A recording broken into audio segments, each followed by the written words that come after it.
Hey everyone, Happy New Year. So everyone's been posting their year in review, so I just wanted to make a short video about some of the projects I'm really grateful to have worked on in 2021. So in no particular order, I worked on a film called The Card Counter, directed by Paul Schrader and produced by Martin Scorsese for Focus Features. So I was a music producer. I recorded and produced the music at my recording studio in New York City called Mirrortone Studios. I composed the score for a Samuel Goldwyn film called Snakehead. We premiered internationally at TIFF, which was really exciting, and just really great feedback from all the critics and all the great write-ups in the trades. And what was even more amazing was, even in the time of COVID, we had a theatrical release, so it was just amazing to see that in theaters. And not only the theatrical release, but the on-demand, the VOD sales and rentals were really strong, that we even topped some of the VOD charts. So really exciting, and couldn't be more grateful to Evan Jackson Leong for bringing me onto that picture. So I wrote songs for an A24 film called Red Rocket by Sean Baker, starring Simon Rex. That had a theatrical release this year, and seeing that in theaters was just truly amazing.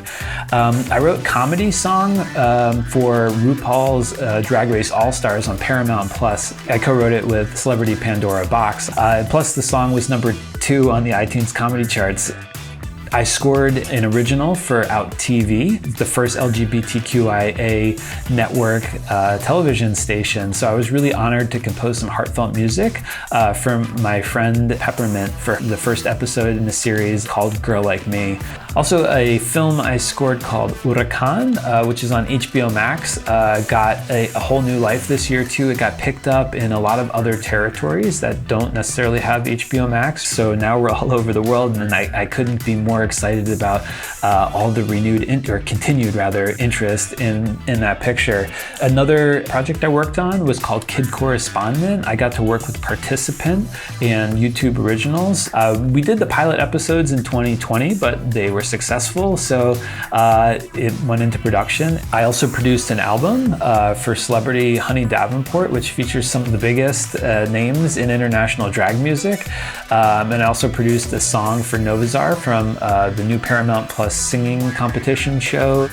Another show that had renewed interest this year was a show called Strut by Misha Calvert. Reverie, which is an LGBTQIA streamer, picked it up.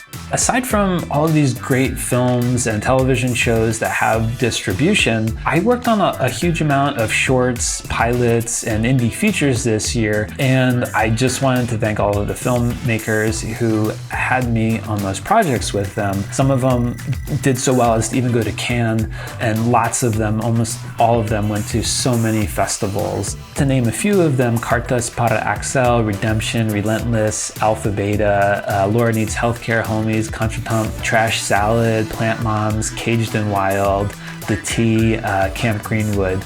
Also, as a co-owner of Autotune, I was able to help develop a new tool called Autotune Slice, which is now one of the premier tools for composers and producers to be able to play any sound as an instrument. I just couldn't be more proud to have been involved with that and everything actually that's going on over at Autotune. And finally, there's a few projects that I was working on this year that aren't out yet. I don't want to share too much about it, but just to whet your appetite, one of them is going to be on Netflix on Valentine's Day. I'm very appreciative and grateful, again, the word I've been using all video, because I truly am grateful for collaborators and teammates and friends, clients. You're all one and the same. So have a great Happy New Year, and keep creating or supporting great, meaningful art.